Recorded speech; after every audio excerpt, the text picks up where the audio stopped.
In this video, I will be showing you how to log in to Deepseek AI for the first time. Let's get started. Now, I start on the Deepseek login page. I can see options to enter a phone number or email, or log in with third-party accounts below. Instead of typing my credentials manually, I move my mouse down and click the Login with Google button to use my Google account. This redirects me to the Google sign-in page, which prompts me to choose an account to continue. I click on my primary email address, Diane May. The screen changes to confirm that I am signing back in to Deepseek.com. I review the details on the page and then click the blue Continue button in the bottom right corner. The page loads for a moment with a small blue spinning icon as it connects my account. Now, the main Deepseek interface opens up, showing that I have successfully logged in.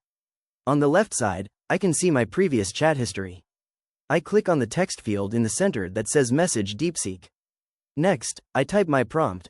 Explain how facial recognition technology works in simple language. Once I am done typing, I click the blue arrow button on the right side of the box to submit my message.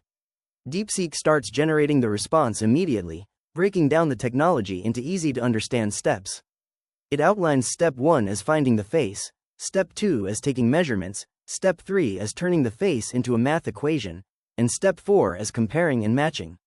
I scroll down the page to read the rest of the generated explanation. The system goes into detail about the difference between verification and identification, explains how the system handles changes like haircuts or beards under the section titled The Selfie versus the Security Photo, and discusses liveness detection. Finally, it provides a one-sentence summary at the very bottom. I finish reading through the generated guide on my screen. If you found this walkthrough helpful, please consider liking the video and subscribing for more quick tips and tutorials.